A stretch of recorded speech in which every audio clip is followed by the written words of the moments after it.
Ladies and gentlemen, welcome to The Right Time, a Wave Sports and Entertainment original presented by Prize Picks.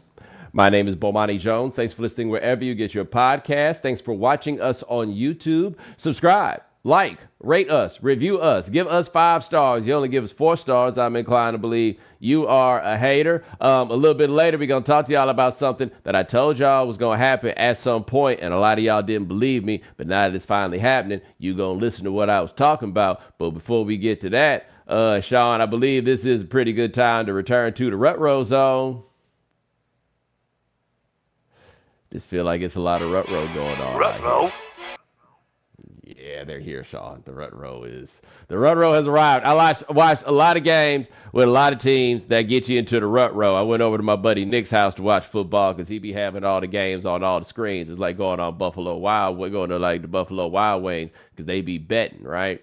So I'm over there, and it's not often that I'm out here playing like the slot machine game. But I forgot, before I even got over there to play the slot machine game, I was at the crib watching the Jets and the Vikings. And Sean, I want to take a moment to note that Sam Darnold looked exactly like what I've been trying to tell y'all. I don't know how much of that game that you watched because it came on at 6 o'clock in the morning out where you live. But out our way, Sam Darnold was out there looking familiar than a mug. I woke up to a message saying the Jets-Vikings game is heating up, and I was like, I think I could pass on that completely. Earlier it looked all right, but the Vikings are clearly a better team than the Jets, and no matter what you think it is schematically that's going on with the Jets, because a lot of people are making the argument that their offense is not modern enough. It doesn't have enough of the motion and the shifts and everything else that the current offenses have, and that Aaron Rodgers is operating just on the idea that we can practice this enough, that I could be precise enough that we can make it happen. And so my buddy Dominique made a point on his podcast that I thought was a good one. That is, that margin for error is so thin when the basis of what you're doing and running your offense is the excellence of the people involved in it, that a little bit of slippage and then we can't do this no more. And Aaron Rodgers' old ass is absolutely in the little bit of slippage part, and he looks good and cooked. I don't know how much more they could do to scheme it up for him, but maybe the scheming could do it, because you do see the moments where he'll make those throws that look like Aaron Rodgers. Before the rest of it, you're looking at the game and you're looking at the numbers, and Sam Darnold completed fewer than 50% of his passes in that game, and Sam Darnold absolutely outplayed Aaron Rodgers. Now, you can make the argument that Sam Darnold has Jordan Jefferson. There it is again. Justin Jefferson on his side. I don't know when this is going to change. Justin Jefferson has been someone for me to talk about at work for 5 years. This is the 6th one, and I am still calling him Jordan Jefferson. Anyway, Sean, Aaron Rodgers averaged 4.5 yards an attempt and had 3 interceptions, which is, not exaggerating, a season's worth for prime Aaron Rodgers. And the prevailing image from that game is him crawling across the sidelines after he got his ankle rolled up. Yes. And you know, it's obviously not a bad look. I want to go back to what Mina said about the Vikings. You know, she said she was a sympathizer, but she also said the Vikings are Sam-proof. Is that the case right now? I mean, at least they were Sam-proof against the Jets. Yes, I question her sympathy after watching him in that game. Wow, it's like Sam Darnold's dad, a cop, and driving outside my house. Okay, anyway, I feel like her sympathy would have to dwindle after that game, because he looked like cheeks. Like, he did not look like that guy. The Jets look like... I would fire the coach today. If you think there's any chance at saving what it is that you got going on, y'all are all the way in the Rut Row Zone. This is your bye week coming up, right? Because they just got through playing in London. This is the time for you to make significant changes. That would be my thought if you're still trying to make this go. The problem is this, and this is part of why just about everything is Aaron Rodgers' fault. You can talk about what the personnel is, all of this stuff. In the end, they hired Nathaniel Hackett to run that offense because Aaron Rodgers wanted Nathaniel Hackett to run that offense, which is to say Aaron Rodgers runs the offense. Like, once you get to hire your boss, you run the offense. Any questions about how the offense does or does not perform, they go back to Aaron Rodgers. I don't think that you can take it in any other way or in any other direction. It goes back to him. He's not good enough, and the scheme's not good enough. Like, hey, buddy, something's got to go. Now, I'm not saying that Robert Saleh deserves to be fired. I'm just asking what the hell else y'all gonna do to try to make this good. The Bengals are in the rut row zone, Sean. In fact, to a point where I don't even think rut row says where they are. I think they're finished. And they had moments in that game because it was, a super exciting game. And they had moments where I was like, okay, Burrow, Jamar Chase, they're back. Like, this offense is finally cooking. And then obviously they just collapse at the end. And that's, I guess, what happens when you're in the rut row zone. Yeah, well, they're 1-4 now. And it was funny. Somebody gave me some hell because somebody sent a tweet during the game that said Joe Burrow had 11 touchdown passes. And he was now leading the league, and they was feeling like he was mad that he fell for whatever it was that I was talking about Joe Burrow coming in. And I'm like, buddy, he had 4 of them in that game. Like, I just need you to understand, it was 7 touchdowns in 4 games before that, which is not bad, but it ain't setting the world on fire. But I feel better about Joe Burrow because I don't know if you noticed this, but apparently now he has grown back enough hair that he can style it again, and so now he looks like he cares. Yeah, you guys, I think you and Dominique were talking about that on this past week's Foxworth Friday. That's the tough part when you bleach blonde your hair, is there is such a specific period where it looks bad and you can't get the hair back, the color back. And who knows, maybe this is the new leaf that'll turn for him. I don't know, but he got his getting it cut again. Like, he looked like a kid that go to the pool in a T-shirt when he first got that done. You know, like it didn't, like, nothing. It looked like the fire was dead. You know, it looked like he didn't have it. It's amazing what a haircut will do for you, because now we go back to looking all right. And he looked good, and Jamar Chase looked good, and Lamar Jackson looked like Superman. So, sorry, guys.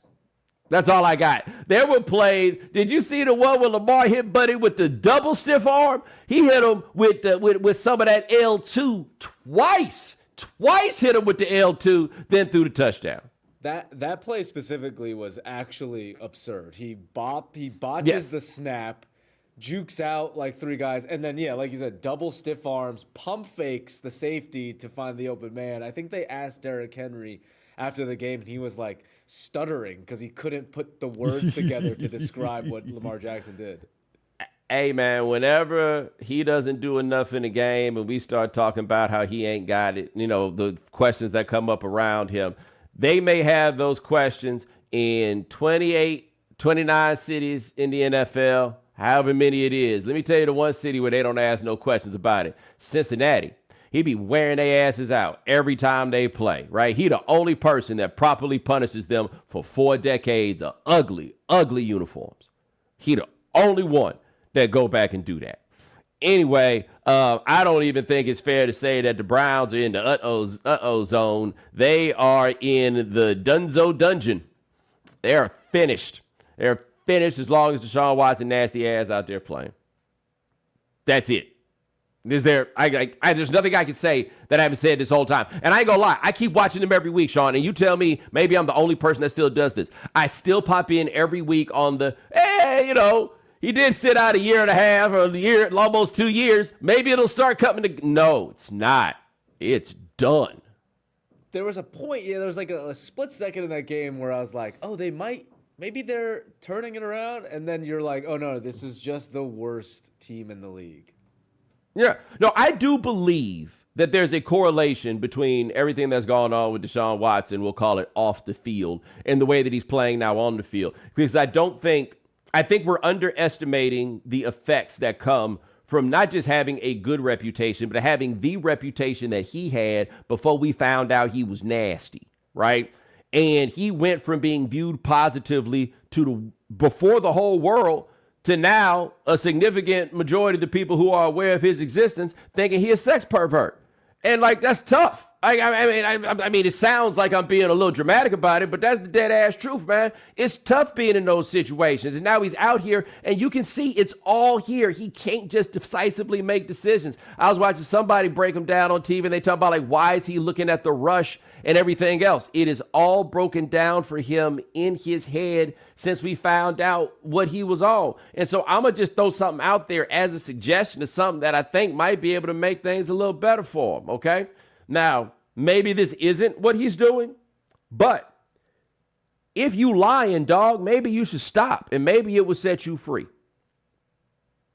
Like, maybe all them women are lying, right? I mean, throw it out there. Maybe it's a 22, 24, now they got more people, 28-leg parlay, whatever it is. And maybe every single one of them is lying, and maybe that's the right bet. Okay, cool. But if that parlay on this is not the actual bet, maybe you should consider not trying to lie about this. Because clearly something ain't right with you, all right? Right? Like something clearly something is holding you down. There is clearly a monkey on your nasty ass back. Maybe, just maybe, you should shed yourself free from that burden. I'm just saying, that might be the way for it to go. That might be the play that you need to make, dog, because you out here looking like Silky's mink. You look like the worst, the absolute worst. And I can't imagine how miserable it is to be you. Like, this is the thing I try to talk to people about from time to time about money that I don't think they get. When people see rich people in miserable situations or unhappy situations, their response is very often, well, I'll be that. I'll do it if it come with that money. And I just need you to understand this. The money doesn't make the miserable thing feel any better. It just makes it feel like you're doing this miserable thing, but you also have money. Okay?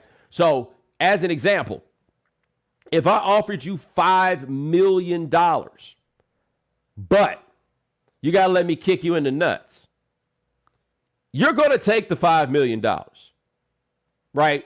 I would take the $5 million. And after you get that $5 million, you know how it's going to feel? It's going to feel like you got kicked in the nuts. That's how it's going to feel, okay? Now, at some point, it's not going to hurt as much that you got kicked in the nuts. And then you'll have the $5 million and everything will be okay. But when you get kicked in the nuts, your nuts are going to feel like they got kicked. And just throwing it out there, you probably ain't been kicked in the nuts since you was a small child. It's going to hurt a lot more than you remember. But you're going to have $5 million. $5 million. And you will trade $5 million for ice to put on your nuts to make them stop hurting after you get kicked in the nuts. All I'm saying is Deshaun Watson got that $230 million guaranteed, and we would all take that $230 million guaranteed. But it is not making things better for him right now in the short run. It is probably making things better for him on the 1st and the 15th. But in terms of his actual life, it's why they can't bench him. He would be much happier if they benched him. Instead, he come to work every day playing like Silky's mink, and these dudes is sick and tired of playing with a quarterback that stinks. That stinks. Because apparently, from what the film people are telling me, Sean, they open. They be out there down the field open. It must be impossible to be another player on the offense or even the defense and to, like, that is your leader. Like, that's the guy who you have to, like, follow behind, and probably makes playing for him just absolutely brutal. Man, they want Jameis in the games. Yep. And we all done seen Jameis. Like, and you know what? Hey, look, we done seen these cats get better by not playing. So maybe Jameis got it. But they want Jameis in the game. Just imagine every day coming to work and literally nobody wants you to be there. It's even people there that I'm sure like him. He ain't the only nasty dude in the world. And I'm sure there's people at that job that like him. I'm sure. But they don't want him to come there not once. They don't want him to be there for a minute because he is not making anything better. Anyway, Buffalo Bills, you are in the rut row zone. You're in the rut row zone for a couple of reasons. One of them obviously being that you lost these last two games, and Josh Allen got off to the hot start and then had a game where he completed all of 9 passes in Houston. And I just want to throw out there, for whatever reason, something about playing in Houston brings out the recklessness in Josh Allen. That is the place where he had the playoff game, where he threw the ball backwards and where he threw it like off one leg 50 yards to the fullback. You may remember that happening in that playoff game. Deshaun Watson, nasty ass. He was there for that game too. But anyway, like something about playing in that stadium tend to bring out the recklessness in Josh Allen and not necessarily the best play that he could offer. But maybe he will play in their next game. It seems hard to believe that he will play in his next game the way that it looked like his head slammed down on that turf in the game against Houston. However, it also seemed crazy the idea that he would come back and play in that game after his head slammed and he looked pretty clearly to be unconscious, and they put him back in the game. I don't know who. There's so many people to blame for this situation. Yeah, it's. I couldn't believe it. Like, they went up. All I want to do is this: can we get a tape of that concussion test? Right? Because I feel like that concussion test went like this: how many of these 3 fingers am I holding up? Right? Or this one right here: how many fingers am I holding up? But you won't put no fingers up. See, I had never thought about that. That's the way that you juke the concussion test. How many fingers am I holding up? You're not holding up any fingers. Bow, get back out there, Tiger. And then just send him back out there. I was shocked. He was playing bad enough as it was. And then they sent him back out there after we saw him laying limp on the field. And then with the game bout at its end, they're down in the shadow of the goalpost, and they called 3 pass plays that involved trying to throw the ball far. Just actually insane. I remember watching that on Red Zone, and Scott Hansen was like, "What are they doing?" He was like aghast. I did hear him on Red Zone, because like there's one channel that's on the Red Zone and the one that's on the game. Yeah. And Scott Hansen was just like, what in the world is going on? It was so wild what they were doing. And to be fair to Josh Allen, he just got his egg scrambled. Like, I can't blame him necessarily for what was going on. I couldn't understand what they called. It resulted in them losing that game, because you got to remember, in this day and age, a 58-yard field goal does not mean what it used to mean. Like, a 58-yard field goal, you know what that feels like now? A 58-yard field goal feels like saying you make $70,000. It wasn't that long ago that making $70,000 really made you feel like you was walking around with some money in your pocket, right? But these days, rent's $2,500 for the man that makes $70,000. That 58-yard field goal used to feel like a long way. It really, really did. These super kickers out here are like 58. Psh, it ain't nothing. Like, Sean, that computer programmer or whatever his name is that played for the Cowboys, put him in the Hall of Fame now. Brandon Aubrey, that dude his robotic leg. Yeah, you're right. Like the Texans kicker, Kai Fairburn, like whatever his name is. Like, I was like 58. I feel like this is going in, and it like wobbled its way in still. And I was like, okay, right, incredible. Right. He was like it wasn't my best work, but he still got it through. The 49ers. Hey man, they got something's not right there, and so Brock Purdy did not play his best game against the Cardinals. But I would just like to point out, as a dyed-in-the-wool Brock Purdy skeptic, I would expect that if they were 2-3 this year, that Brock Purdy would be the problem/reason that they were 2-3. And I don't think that would be a fair characterization for what I've seen. He has appeared to be at least decent enough, right? This Christian McCaffrey thing is its own thing, but look, going to the Super Bowl, it's hard to get it back again if you didn't win it. It's hard enough if you did, but if you didn't win it, it's hard to get that thing back going again. Things are not right over there. I saw you tweet that someone in your mentions was like, yeah, they lost the game, and you were like, wait, they lost? Because I was the same way. I left, and I was like, I gotta run some errands, and then I saw the score. I was like, wait, the Cardinals won? I couldn't believe it. Right. Like, I just got to a point where I walked back home. It was about a 20-minute walk, and when I started that walk, there was no way from the last I had seen that the 49ers were going to lose that game. So I saw something that said that was the second time this season that they had an 85% win probability deep into the fourth quarter and ultimately wound up losing the game. Now, look, they might turn this thing around. It's only 2-3. They're in an iffy division, but everybody's division seems to be iffy. So maybe there's a chance that they could pull this together. But no, something don't seem quite right over there. Now, the last thing, Sean, we will discuss about whether or not, this rut row zone.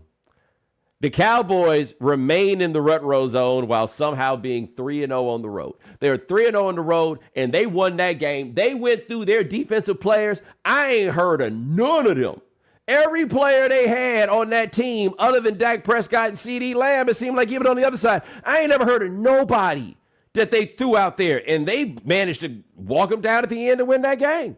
They unleashed the whole 53-man roster on that game. Truly. It was like a little league game. Everybody gets a chance to come out here. You're scrolling the bottom of your roster list. Why don't you get out there? Yeah, guys that Mike McCarthy only knows by number. There you go, 28. There you go. He has no idea 28's name is. His name is on the jersey, and he can't read it off, right? Like, they out there, they need to practice like the first week of practice when you were in 7th grade, where everybody's name is written in tape on the helmet because they don't know anybody's name yet. Everyone has name tags. Just, hello, my name is name tags right next to their jersey. That is where there was. Like, nah, that was a interesting game, interesting weekend. And by the way, shout out to you, Trevor Lawrence, for looking pretty good in a football game, as did Joe Flacco. Hey, man, I love this about Joe Flacco. Joe Flacco's like, hey, look, if y'all need me to play, y'all probably think y'all gonna lose anyway. He just be out there whipping it. Whipping it, I tell you, whipping it. And they almost won that game, too. I think I texted you after his first big bomb to Alec Pierce. I was like, I think Flacco's really gonna do it, and the loss just proves like Flacco's gonna sling it no matter what, win or lose. Yes, he's not good, but he's fun, and what more should you ask for from a backup quarterback?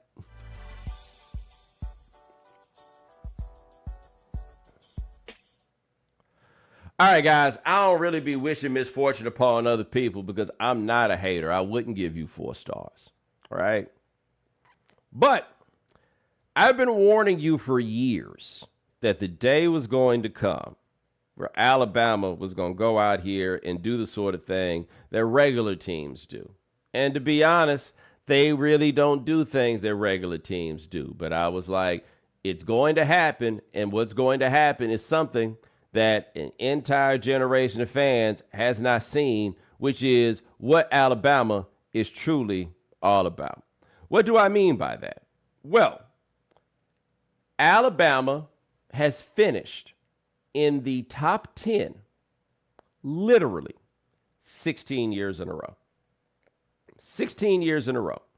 And so what that means is no one has ever really seen how truly high the standard is at Alabama, because the standard has always been met, right? And so I would tell people, like, look, you need to understand, man, Alabama come out here and have a 9-win season, and I'm just telling you, this ain't going to go over very well. And people would make the argument to me, well, no. I'm sure Nick Saban has earned enough goodwill. And I'm like, dog, y'all don't get what this job is and how stressful and demanding this job is, okay? I just want to point this out. When Bear Bryant quit the job and he died 1 month later, but when he quit the job, he said that he was not doing the job well enough and that Alabama deserved a better coach than he was able to be at that time. Which is to say, even Bear Bryant, who did not think he was going to die a month later, Bear Bryant looked up and realized, man, this ain't going to cut it for these people. It's not.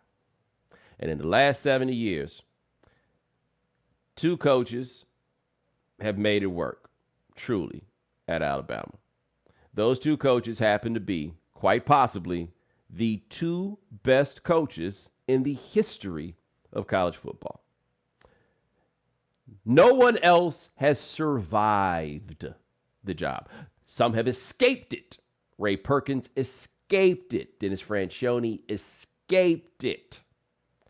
But people don't survive that job unless you're going to win 6 or 7 national championships.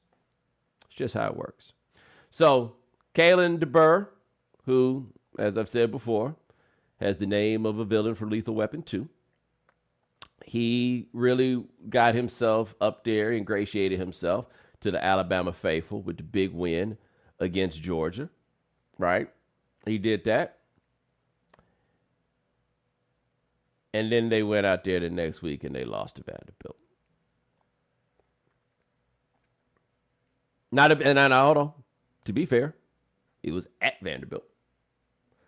However, Sean, I don't know if you had seen this, but I believe that Nick Saban, I forget who he was talking to. I think he may have been talking to McAfee, but he said that every place is hard to play at the SEC, in the SEC, except for Vanderbilt, because you have more fans there than Vanderbilt does. He said, no shade. That's just what it is.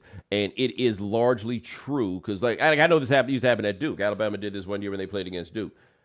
They'll buy season tickets to get their seats at the stadium and then sell the tickets off for the rest of the year, and then you show up and it's like an Alabama home game. It's almost how like Rams games work right now at SoFi. Yes. It's just the road team is a home game for them.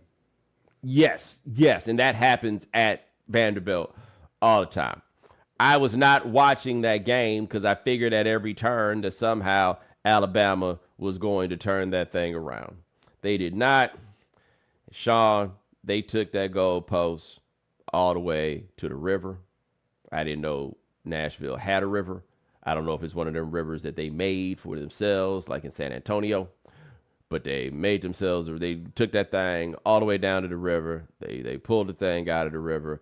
It is my friendly reminder. And look, I'm not complaining about this. I just want to be clear because I don't have any desire to do that. But I'm just telling you right now, man, ain't no way in the world a bunch of black people going to steal something from the stadium, walk down the street, and not once is somebody going to say, stop, put your hands up, drop the goalpost. You're just not going to tell me that that's not going. Maybe that's why that tradition never caught on for us, right? Like we understand trespassing means something different when it's us. Just the idea of stealing something that big, Yes. They was on it. I loved watching those clips just because there is nothing quite like being in like a college town, and for purposes of this discussion, Nashville will count.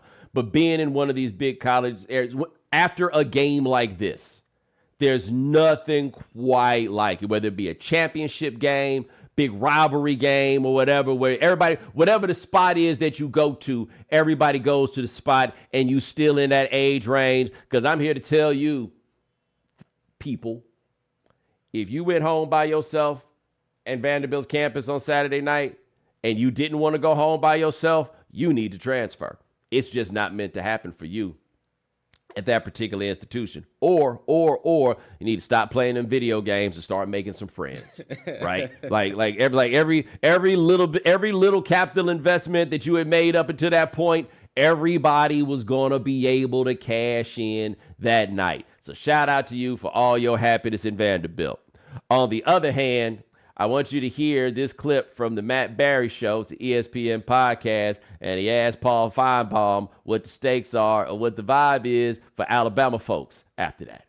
Well, we saw a new head coach at Alabama named Kalen DeBoer, who, after all the praise he got here last week, showed that the Nick Saban era is over. Because Nick Saban would have never lost that game, never did lose that game. And Matt, people talk about the La Monroe game in 2007. That was, he inherited a 6-7 team that was 500.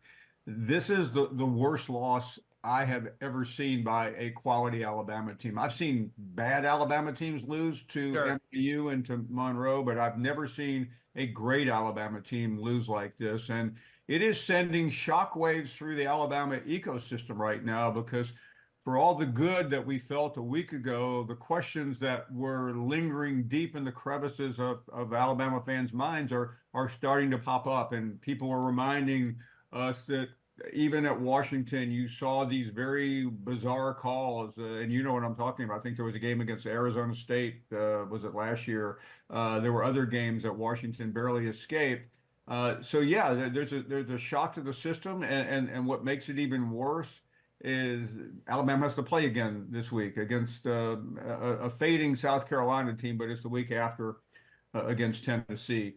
And suddenly the numbers game is alive. But what you said a minute ago is true. I mean, I was in College Station yesterday, and I was being told that's the most important game of the day. And I don't even remember what I saw out there because so much has happened since then. Sean, he's talking about they look back when he was at Washington, and they had to escape some games there too. Do you know what Kalen DeBoer's record was at Washington? It wasn't bad, right? It was pretty good. 25-3. 25-3. And they're like, oh, we had some close games. That's it? Close games? All you're talking about is some close games? And I bet those 3 losses were to powerhouse schools. One of them was in the national championship game last year.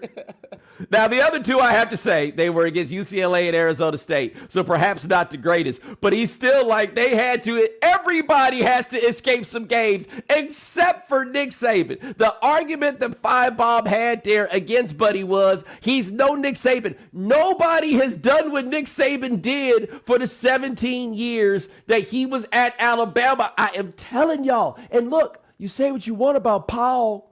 He's the reasonable one. He's one of the level-headed people that you're going to encounter when this goes down. Yeah, bruh, he said he had to escape some games at Washington too. Like he's never watched college football before. I can't believe anybody want to take this job. I can't, I don't know if they make brick-proof glass, but the homie might want to get himself some of that. Sean, they got South Carolina. Then they got to go play Tennessee. Ooh, then they get Missouri at home, and Missouri might be good. Then they go to LSU. Hold up. Then they go to LSU. They got a game against Mercer. That's homecoming. Then they got to go to Oklahoma.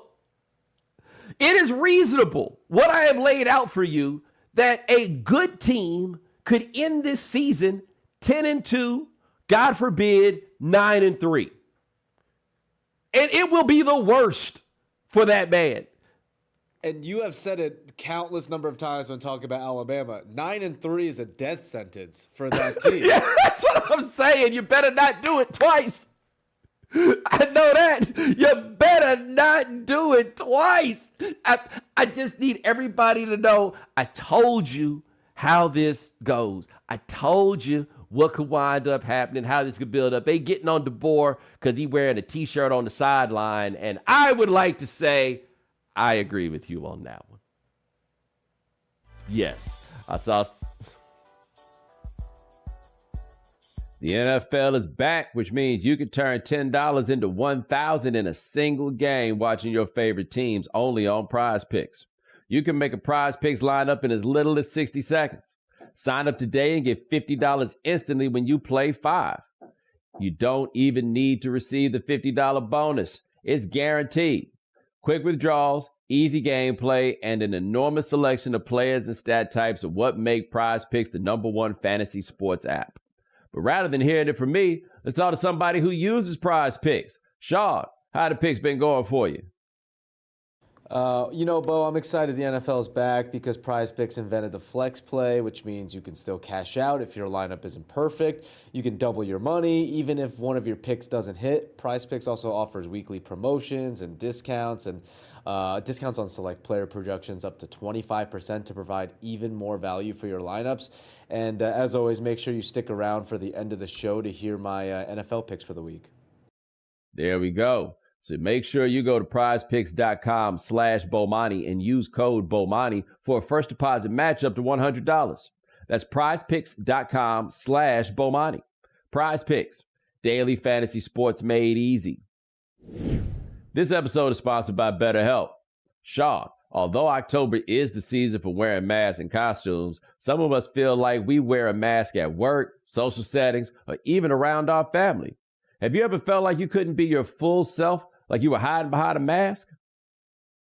Bo, for me, I try to be myself in all settings and with everyone I encounter, but, it's certainly easy to get caught up in portraying yourself in a specific way or putting on a mask, whether it's, to impress someone at work or make a good first impression. But I feel like it's always best to show the real you first. That's right. And therapy can help you accept all parts of yourself so you can take off the mask. If you're thinking of starting therapy, give BetterHelp a try. It's entirely online, designed to be convenient, flexible, and suited to your schedule. Celebrate the progress you've already made. Visit betterhelp.com/Bomani today to get 10% off your first month. That's BetterHelp, HELP.com/Bomani. We know you can't be on top of all the news and information of the day. No need for the social media feeds. We got you. Now, if you haven't heard. All right, Bo, here's our first one. I recently found myself at a monastery to ask a Buddhist nun about something that had been troubling me, something about Ozempic. One of the very interesting things that we're learning about GLP-1 medications, which are drugs like Ozempic and Wegovy and Mounjaro, which are being used for weight loss, is that the way they work is that they don't just stop people from wanting food. People actually stop wanting other things too, like alcohol, tobacco, shopping, even biting their nails or gambling. And it's clear that these drugs work by interfering with the brain's reward circuitry, or our general sense of wanting and desire. As this medical story developed, I found myself wondering about Buddhism, because in Buddhism, one of the core tenets of walking the path to enlightenment is to have a detachment from your desires. I was coming across stories of people who had taken Ozempic or similar drugs. They felt like they stopped wanting. And for some people, this was very freeing, but for others, it didn't feel that good. It's been called Ozempic personality in the news, and some people describe it like almost a form of depression. They're apathetic. They don't enjoy their hobbies as much anymore. They lost sort of a pleasure for life. And I was wondering why, if a detachment from desire is supposed to be something that we are striving for, it would feel lackluster to some people to actually achieve it.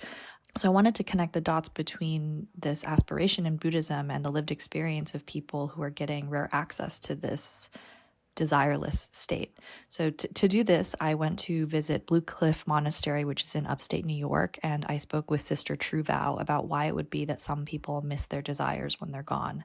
We had a very interesting conversation that ended up mirroring a lot of what I had learned from the neuroscience of wanting from a researcher named Kent Berridge at the University of Michigan. So Kent's work has found that wanting and liking are actually separate processes in the brain. So the brain circuits that drive us to want, these are the feelings that motivate us to act, are different and dissociable from the liking of an experience itself. These things are often coupled together, but they don't have to be, which means that we can want what we don't like and we can not want what we do like. So the GLP-1 drugs interfere only in theory with wanting. That means for people who are really used to those feelings of wanting to motivate them to act, it can feel as if they've lost the motivation to do things, but they should still be able to like their experiences when they get there. But it just is a bit harder for them to do that. So it was fascinating to me that the neuroscience of wanting and liking seemed to match up a bit with the Buddhist thought of the difference between enjoying the present moment and getting a distance or better understanding from your desires. So as more people take these drugs, right now we are looking at 1 in 8 Americans have tried a GLP-1 drug. It's clear that this is something that will not just affect weight loss, but it's going to affect our psychology as well. And it's worth understanding in detail exactly what kind of psychological impact it has. Sometimes we'll get help from neuroscience, but other times we could use a little help from philosophy too. Sean, I've got to say, I came away from hearing that in the end being like, ooh, I feel so smart. Because as I was hearing it, I felt like I was getting deep into the place where I was like, yes, because there's a difference between wanting something and then enjoying that which you have, right?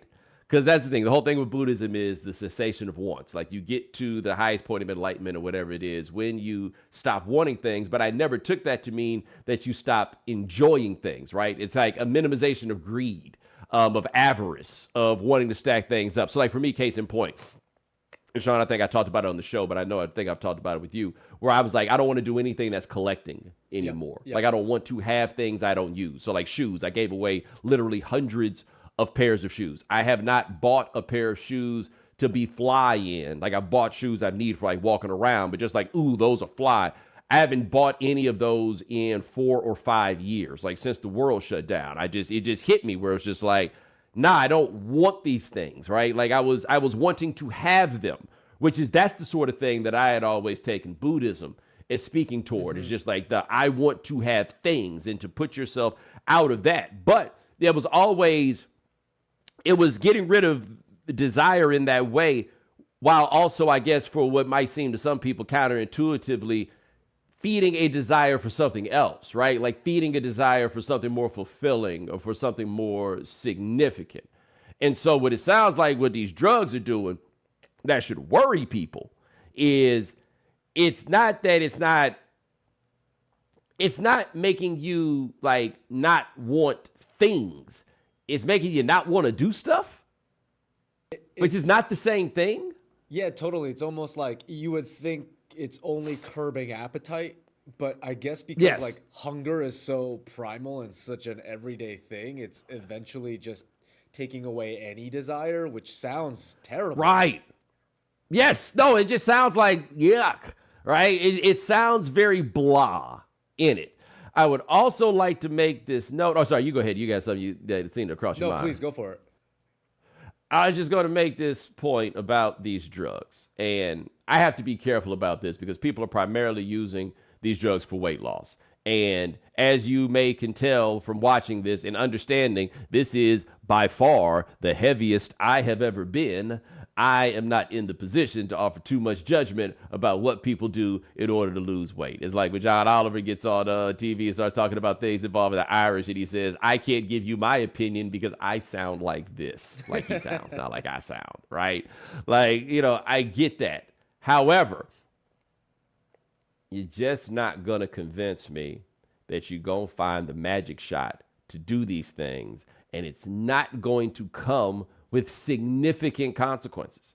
I have been amazed at people's willingness to walk into these shots and it gets them this thing they've always wanted. And again, I can't relate to that. So I can't speak to how like deep the desire is. I hear friends of mine who talk about what it's like to fluctuate in weight and that when they gain and lose, it puts them in touch with how much people hate fat people, right? Like, so there's a lot of space here that I recognize is not, I don't say any of this with judgment because I just don't think that I am the person that's in the position to do the judging on it. But I can tell you, there's no way in the world, this age-old problem, the thing that's gotten people for so much that they just magically came up with a shot for it. By the way, a shot that wasn't made for that. They just figured it out in the course of other stuff. People were so thirsty to do this that somebody who had diabetes is like, I started losing weight since I started taking these shots. And somebody was like, well, shit, I need to get one of those. What, a diabetes? No, just a shot. What? Yeah, they right? like reverse engineered it to make it work for a specific thing without thinking you would have any consequences. But stop and think about what the societal pressures have to be to make people feel like that's something that they need to do. But you just weren't going to convince me that this wasn't going to come with a lot. And my hypothesis is that we're going to find out physically that people are going to get a lot. I hope there's another way to do it. And by I mean to find the happiness that people think they're going to get from losing the weight or whatever it is. Because again, this is a consequence I don't think anybody had bet on. No, definitely not. And I have friends who have taken Mounjaro, Ozempic, and the way they always had their doctors describe it to them, it's like it's giving you a little bit of a head start, but the work is still on you. And a lot of it, I think, for my friends were like getting in the mindset of, I have to be regimented. I have to have this. I have to have that. But sometimes there's people, and I think that's where the loss of desire happens, is they just take the shot and think it's just going to work in a snap of a finger versus changing your whole lifestyle. I wish them the best. All right, here's our next one. In late September, the Category 4 storm Hurricane Helene tore through the U.S. Southeast and killed over 175 people. It also killed millions of chickens. That's because the Southeast is the chicken farming capital of the United States. About half of the 9 billion chickens raised and slaughtered for food annually are in this region, with Georgia leading the pack. And according to Georgia Governor Brian Kemp, more than 100 poultry houses were damaged or entirely destroyed in the storm. Virtually all chickens raised for food in the U.S. are raised in factory farms. These massive sheds that can run about twice the length of a football field and house up to 50,000 chickens each, with hundreds of thousands or even millions of birds on a single farm. And that makes them especially vulnerable to storms like Hurricane Helene. In a single weekend, a few farms destroyed can mean millions of animals dead. But this also poses a public health risk because these farms have enormous amounts of manure, which can wash away into rivers or into groundwater during floods and storms and contaminate drinking water. But this isn't a new problem. In the 1990s and several times throughout the 2000s, massive storms have rocked North Carolina's poultry and hog industries, killing millions of animals and pushing untold amounts of manure into the environment. But the industry doesn't have much incentive to change, to, for example, raise fewer animals in each barn or better manage all of this manure, because after natural disasters, they get reimbursed with taxpayer dollars at about $3 per chicken. And for critics of the factory farm system, this raises bigger questions about how we raise animals for food. Chris Hunt, the deputy director of the Socially Responsible Agriculture Project, told me that, quote, in addition to all of the environmental problems associated with the factory farm model and the public health problems that it causes, at the end of the day, the extreme concentration of animals is just a fundamental vulnerability. You know, I saw the headline for this and I hear what's going on, and I took it a completely different way. And all I'm saying is, if I was Kamala Harris, you better have a plan. Because the second these chicken prices start going up, America gonna be in a ruckus. Like, I don't know if there's anything that can affect more of us at one time. Like, I done heard about the gallon of milk. I done heard about the price of eggs. I'm gonna be honest with you, I don't know how much any of those things cost. And people think that's a function of having money. Incorrect. That's a function of I'm gonna buy it anyway.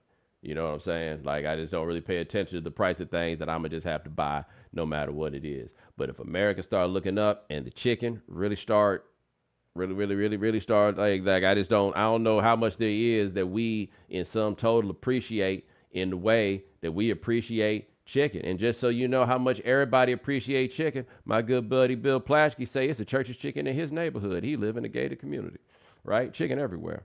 Chicken of all types, chicken of all stripes, everywhere we go. And if these chickens start costing that much money, boy, like, can you imagine if you went to go get like a plate from Church's and all of a sudden it costs $9.99? That's the last people that you need to have like ready to revolt.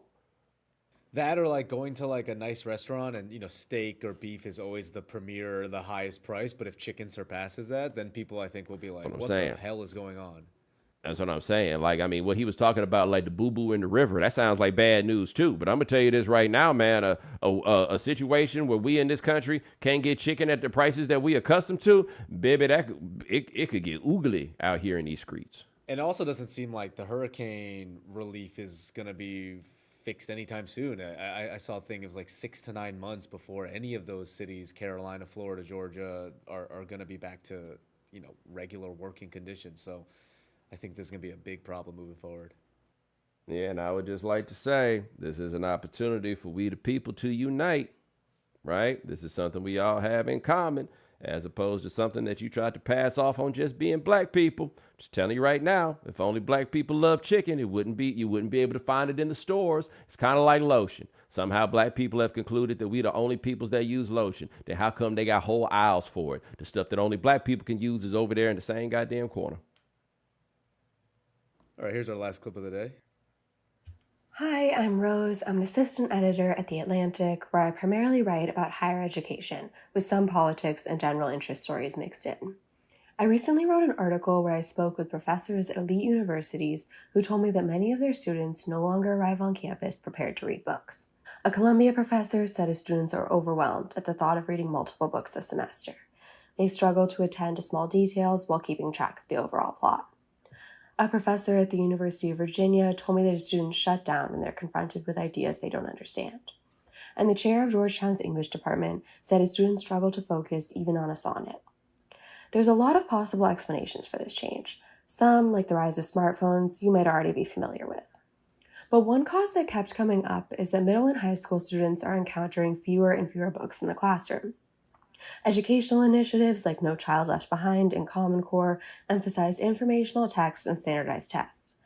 In response, teachers at many schools shifted from books to short informational passages followed by questions about the author's main idea, mimicking the format of standardized reading comprehension tests. The goal was to help students make clear arguments, one Stanford education professor told me. But in doing so, we've sacrificed young people's ability to grapple with long-form texts in general. When these students arrive at college, it's not that they don't want to do the reading. It's that they don't know how. No one has ever asked them to. So, I think I've seen somebody use this term. I don't think I came up with it, but the truth is we are in the midst of a post-literate society. And that does not mean that the people in our society cannot read, but it is not a society that is based on the idea of literacy. I think I've talked about this example on this show, but I read this book called Why Sinatra Matters. I forgot who read it. My good buddy Brian Koppelman recommended it, but it was the part in there where it's Frank Sinatra at a table with a newspaper writer, Jimmy Cannon, and they are in an argument about their favorite authors. One of them had Hemingway. The other one had, I think it was Fitzgerald. F. Scott Fitzgerald, but they had their two authors and they're going back and forth on which of them but what's important to note about both of them, including Cannon, who wrote for the newspaper, they're two high school dropouts and they still have these fervent and passionate opinions about writers in that way. Like I think about watching these documentaries about guys like Will Chamberlain, for example, and like how legitimately thoughtful they were in the things they were into and the journaling and the writing and the letters and the things that they did, but that was a function of that society. Like if they had these things that pipe out videos and make it a lot easier to get information very quickly, they probably go about it the same way that people go about it right now. But what happens as a result of this right now is we're just a little bit of a less intelligent people as a result. And by the way, more importantly, way less interesting as people. But I know I can struggle with reading books and looking down at the phone and everything else because I feel like somebody's getting in touch with me. Like my ego tells me somebody might need to hear from me and all of this stuff, right? And I, go into the things or whatever it is. I find that when I vacation, and that's where I can like put the phone away or whatever and just sit for hours and just run through a book or read or something like that, I'm locked in. But I'm disappointed because thoughtfulness is very important. Like to me, like I think that's a really great characteristic to have. And through a lot of means, some of it's the technology, but also some of it is really just like the laws, like the No Child Left Behind and all of that type stuff, man. You've intentionally decided to raise a bunch of fucking morons. Like that's the choice that this society over here truly and clearly made, was to raise a generation of people that were less informed and less thoughtful. Now, I've been reading, a lot of these Neil Postman books in the last year and change and stuff like that. And one thing that Postman talks about, and I think my guy Giannis over there in Greece also talks about, is once the ability to quantify stuff came, like, I think he was talking about just like the idea of grading in schools and stuff. Like, what were schools before there were grades? And I've always been one of the people, you got to have something to know if people know what they're doing. And there is a value in that, certainly, if you want to make sure that people have learned to try to come up with some sort of thing. But in the end, what winds up happening is the grade is supposed to measure the goal, but the goal becomes the grade. You see what I'm saying? So the grade is supposed to be a proxy that maps out to show that you have this proficiency. But once you learn how to get the grade, you start studying for making the grade rather than studying for having actual proficiency, like something to consider. My good friend Ta-Nehisi Coates is a college dropout. He is the most brilliant person maybe that I know. Whatever they were measuring for in the tests, it didn't matter as it related to him. You see what I mean? So like not passing the test doesn't mean you have the proficiency. All those things come together. My point simply being that people started aiming for the quantifiable thing. And once you aim for the quantifiable thing, you miss all the other stuff that comes along the way. And so I read that story where the woman talked about people not just that they're not reading, it's almost like they can't.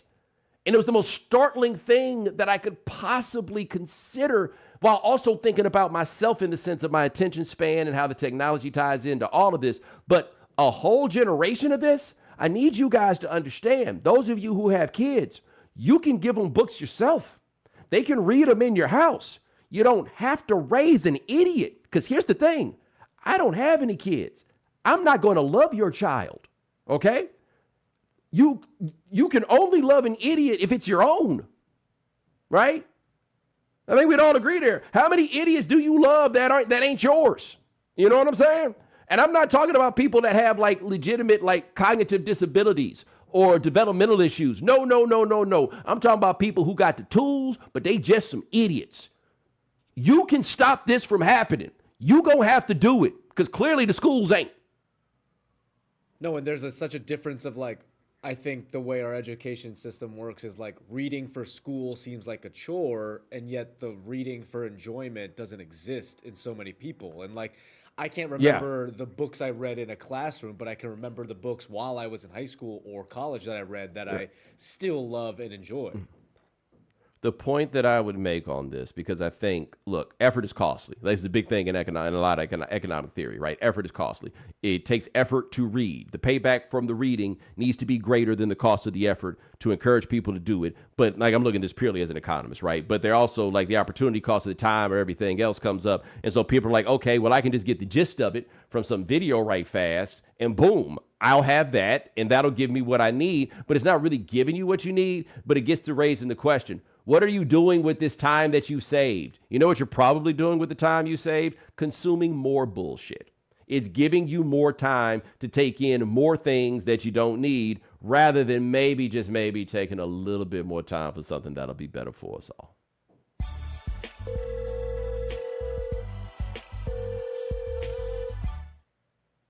All right, Bo, a shocking voicemail prompt from you, but asking the audience to send in their fantasy football gripes, pretty much. Yeah. A player or a team that has, annoyed them in the fantasy football season, and we got a couple good submissions. Mm-hmm. All right, let's go. Yo, what's up, Bo? This is Kenneth. I'm over here in Atlanta, man. I'm off that narcotic as well. But who's doing my fantasy team the worst right now? It's two, and it's not their fault, or maybe it is. Christian McCaffrey and Isaiah Pacheco. Both of them is who I was riding on, to take care of everything on the running back position. I don't know if they're going to come back. They're saying they might be back in November, but they killing me, man. Got a lot of money riding on both of them. Christian McCaffrey, I had stayed away from years. This was the year. He was the number one overall pick for everybody. This was the year I was going to come back and get him. Got him. He hasn't played a snap for me. I need McCaffrey to get back in there, man. The great white hope. Dog, you got them both. Damn. I hear the pain in his voice, though, Sean. Like, I hear that it's really getting him. And I selected this one because I, too, have Christian McCaffrey and Isaiah Pacheco in a big dynasty league. So the pain is mutual. So you did not pick this for any other reason than just to let us know that your pain would be felt. And he was clearly one of the sadder people to like. The sound of his voice was much sadder, and I was like, this is gonna be great, but also I am reveling in the same pain he is. Pour a little out for the homies. Hey, this is Ramon from Texas. Hey, Sean. What's going on, Bo? One of my favorite people that I've never met. Also, by the way, I'm running a Clark Atlanta football team on College Football 25. I got you as the head coach, and I downloaded all these HBCU teams and put them all in the Pac-12. Anyways, so the game was Buffalo versus Cincinnati. For fantasy football, that's the championship game for me. I had two Bengal players on that team, so, I was down just very little, so it was going to be an easy win for the championship. And then I ended up being ahead. And then the Damar Hamlin, unfortunately, seemed to die on the field. And the game ended. So I get the email from the ESPN email, yay, you won a championship game. All right, cool. It was unfortunate to see what happened, but all right, that I won. A week later, the NFL made a decision about the game, counting or not. And what ended up happening, it reverted back to where I started. So I lose the championship game. Now, I didn't trip because I care more about the players than, fantasy football. But your boy was salty. All right. Appreciate it. Y'all take care. Be safe. Shawty's lying. He tripped like crazy. When they say, that's why I called you months later. I care about the players first instead of my team. That's the most blatant lie ever. Everyone knows the truth. What we got next? Bomani, you ask who is doing your fantasy team dirty, and it is me. As a loyal, long-time, lifelong Kansas Cityan, I do not have it in my heart to bench Pat because that is exactly when he will go off. And I did, in fact, have Kirko Chains on the bench last night for 509 yards. So, fingers crossed for Chiefs Saints, but it's not looking good for me. But any minute, as soon as I take Pat out of there, he will absolutely turn into Pat Mahomes. So, thank you for the early Friday morning question. Yo, Sean, I was at Nick's house, and I hadn't been over there in a while to talk to him about football. And I said, yo, what's up with your man? And I caught myself after I did it because I was afraid I was going to get kicked out the house. Like I had to say, I'm not being snide. I mean that sincerely. Like I'm a little bit confused by the mediocre play that he has put up this year. But I was like, yeah, what's up with your man? And I was like, ooh, that might be a sensitive subject. It's funny how you and Mina talked about it, and you guys are both genuinely curious what Nick has thought. But like you walking in first thing, saying hi to his wife, the kids, and then going, "Hey, what's up with your man?" says a lot. I waited a while. I waited a decent bit, but after I said it, I was like, "Oh goodness, that was how dare I come into someone else's home?" I bet there was and comport myself in such a way. A chill in the air, after you said that. Yeah. It was a tough play. It was a tough play. Sean, you got prize picks for the people. I sure do. Perfect transition. Monday Night Football, Saints versus Chiefs. Speaking of your guy Nick's quarterback, Patrick Mahomes, let's take 18 and a half rush yards. I'm going to take more. I need one of these rush yard picks to hit. Xavier Worthy, 0.5 rush reception touchdowns. No Rashee Rice. Not as many weapons for Pat Mahomes. So Xavier Worthy in his speed, I think, can score a touchdown. And then Derek Carr, 213.5 pass yards. I'll take more there. I think they're going to play from behind, and they're going to have to sling the ball. So that's what I got for this week. All right. And ladies and gentlemen, thanks so much for joining us here on The Right Time. We do this 3 times a week. That is Sean Yu. He handles everything behind the scenes. Thank you, sir. Also, thanks to our If You Haven't Heard contributors. Thanks to Rose Horowitch of The Atlantic. Check out her story on the elite college students who can't read books at theatlantic.com.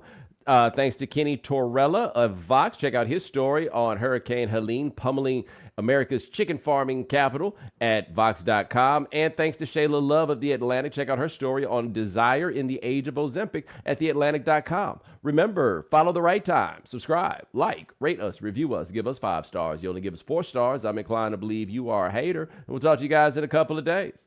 Take it easy.